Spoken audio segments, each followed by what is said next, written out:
చెప్పవా మీరు ఎడికి వెళ్ళచ్చు మేము చెప్పేటి వెళ్ళిపోవా వెళ్ళిపోవు ఇడికి వెళ్ళి వెళ్ళిపోం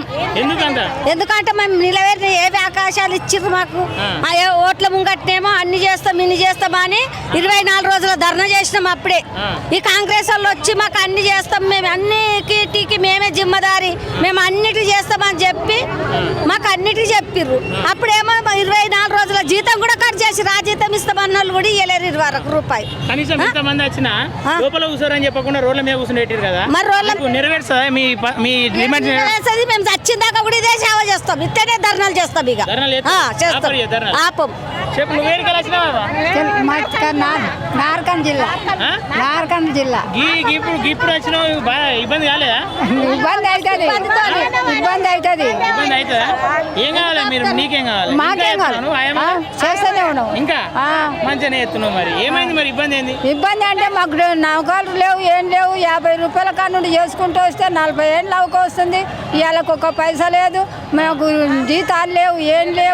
ఏం చేస్తాం ఇప్పుడు మరి నీవు డ్యూటీ అయిపోయినాక పింఛన్ ఇచ్చారు కదా పింఛన్ అత్తలేదు ఇప్పుడు పింఛన్ కూడా పింఛన్ లేదు ఏది లేదు మీకు పింఛన్ లేదా ఎందుకు నౌకరు ఉందా అని కొడుకులకు నౌకరు ఉందా అని కొడుకులు పెడతారా మాకు మీరు మీ అమ్మకి ఎడుతుండరా మరి మాకు కూడా మాకు కొడుకులు పెట్టారు అందుకొరకు మాకు పింఛన్ ఇవ్వాలి మాకు నౌకలు ఇవ్వాలి మొత్తం మాకు 1,00,000 రూపాయలు పింఛన్ ఇచ్చి సరిపోతా మరి పింఛన్ ఇస్తే ఇంట్లో కూడా సగం ఇవ్వాలి కదా మాకు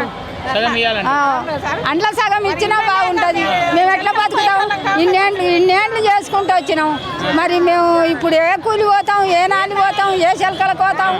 చేస్తామా బొంద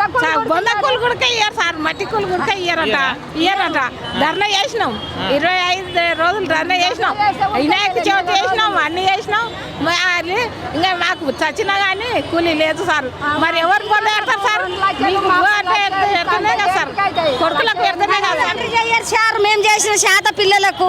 తల్లిదండ్రులు కూడా చెయ్యరు మేము చేసిన శాత దొడ్డికి పోతాడు ఒకడు మూత్రం పోతారు వాళ్ళకి ఎరిగితే దొడ్డి కడగాలి మూత్రం కనుక్కున్న తల్లి చెయ్యదు మేము చేసిన శాత మేము అంతగానం శాత చెయ్యాలి ప్రెగ్నెంట్ చూసుకోవాలి ప్రెగ్నెంట్ దొలక రావాలి పొద్దున పిల్లలు రాని పిల్లలు ఉంటే ఎత్తుకరావాలి సంకలు ఎత్తుకరావాలి ఏరుకుంటే గుద్దలు కడగాలి అన్ని చేయాలి మేము ఎంత చేస్తే ఏమవుతుంది వచ్చింది 30-40 ఏళ్ళ కొల్ల చేస్తే మాకేమన్నా వచ్చిందా 90 రూపాయల కాడికెళ్ళి చేసుకొచ్చినాం 90 రూపాయల కాడికెళ్ళి చేసుకొచ్చి ఇప్పుడు శాతగాని 10,000 బయట వాడేయమని మమ్మల్ని రోడ్డు మీద టక్కరేయమని రోడ్డు మీద టక్కరేస్తారన్నా మరి ఆడికైనా పోతాం మరి ఇంకెందుకు తీసుకొచ్చిర్రు ముసలి అయిన వాళ్ళని తీసేస్తారంట తీసేస్తే సగం ఉద్యోగం మాకు ఇవ్వాలి మాకు పెంచింది మాకు అవి సరిపోవు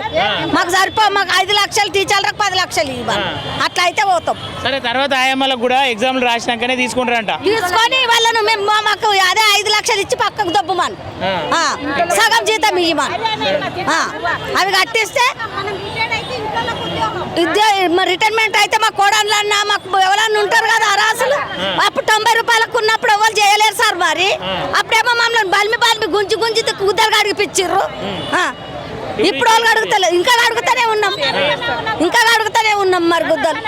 మరి ఇప్పుడు వచ్చే ఆయమ్మలు అడుగుతారా ఇట్లా మీలా అడుగుతారేమో చదువుకున్న వాళ్ళు కూడా అడుగుతారేమో సార్ మరి ఇంటర్ చదువుకుంటేనే ఇస్తారంట మరి ఇప్పుడు జాబ్ ఇంటర్ అయినా చదువుకొని డిగ్రీ అయినా చదువుకొని ఇంకెంతనైనా చదువుకొని కానీ చదువుకొని వచ్చి ముడ్లు అడుగుతారా మరి వాళ్ళు అడుగుతారేమో మరి మేము మాకు తెలియదు కదా సార్ కడిగేది కడగదు మేము కడిగినామో కడగలేమో దేవునికి ఎరక మేము మస్తుగా అడిగినాం కాకపోతే సెంట్రల్కి వచ్చి చూడు మరి మేడం వచ్చి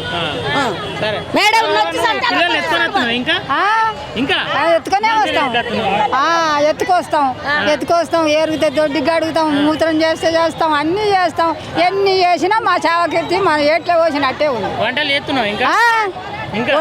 వంట చేస్తాం బాల్యంతలకు గర్భిణీ వాళ్ళకు అందరికి కడుపుతోటి ఉన్న వాళ్ళకు ఇంటింటికి పోయి తోలుక రావాలి కడుపుతోటి ఉన్న వాళ్ళ అట్లా కూడా చేస్తున్నాం చేస్తున్నాం సరే అమ్మా.